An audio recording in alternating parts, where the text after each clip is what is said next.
Северо-Казахстанская область – это место, где сконцентрировано природное и историческое богатство. Природа Северного Казахстана многообразна и наполнена невероятными красотами, необъятные поля, сопки, густые лесные массивы и, конечно же, живописные реки с водоемами. Все эти места наполнены событиями прошлого. На юге области есть историческое место, которое привлекает внимание ученых всего мира. Это поселение Батай.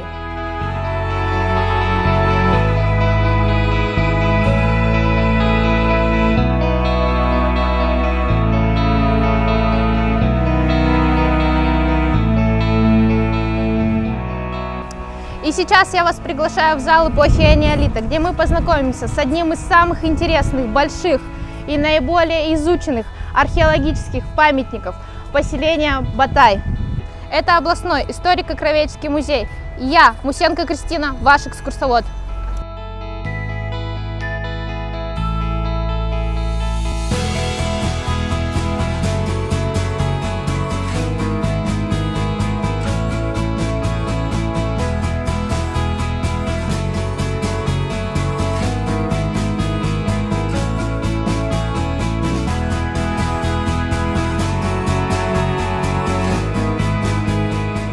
Батайская археологическая культура датируется 4-3 тысячелетием до нашей эры. Выделена на ряде памятников Батай, Рощинская, Баландина, Красный Ярь, Васильковка. Гордостью нашей области и всей республики в целом является знаменитое поселение Батай. Расположен памятник на правом берегу реки Иманбург в Артауском районе. Его раскопки начались в 1980 году, который возглавил Виктор Федорович Зайберт. Материалы памятника представлены в этом зале. Площадь поселения около 15 гектар. За период его существования было построено более 200 жилищ. Перед вами макет жилища батайцев. Это полуземлянка. Выкапывался котлован округлой формы, глубиной около 80 сантиметров. Глина шла на строительство стен, которые укрепляли с помощью костей животных. Сверху идет куполообразное деревянное перекрытие. Для утепления укладывали дерн, шкуры животных и глину. Обязательно оставляли дымоход, так как постоянно функционировал огонь. Вход в помещение был наземный.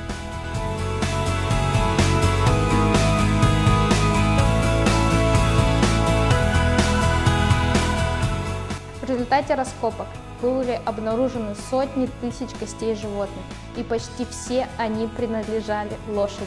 Изучение остеологического материала показало, что в 4-м тысячелетии до нашей эры поселение Батай являлось центром доместикации лошади.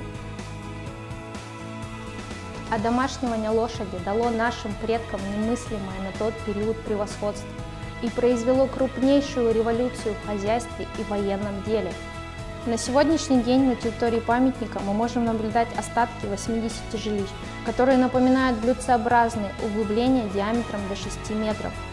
Исследования показали, что умерших хоронили на территории поселка в заброшенных жилищах, либо строили специальные погребальные камеры.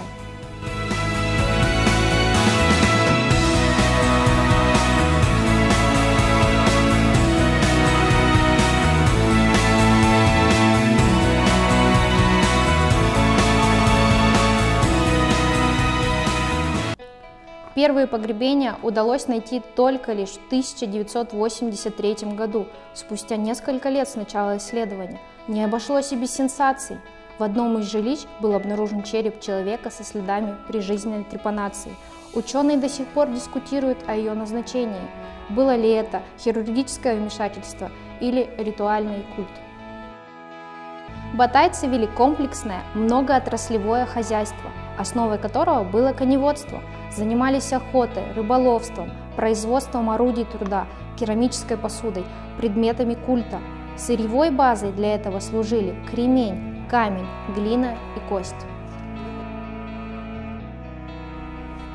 Интерес к этому памятнику с течением времени только возрастает.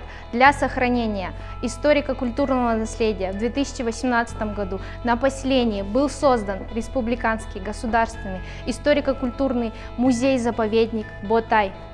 В 2019 году на базе Северо-Казахстанского областного историко-краеведческого музея был проведен международный симпозиум «Ботай. Культура Великой Степи». Около 100 полотен и этюдов, которые были созданы художниками из России, Узбекистана, Кыргызстана и Казахстана, стали итогом масштабного мероприятия.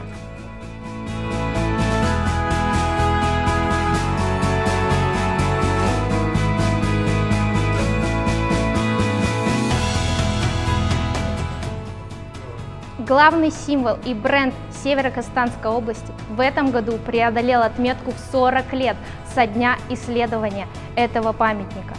Он занял достойное место на сакральной карте Казахстана и получил статус памятника общенационального значения.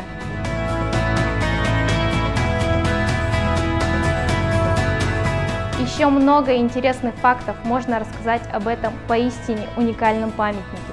Но время нашей экскурсии подошло к концу, и я благодарю вас за внимание.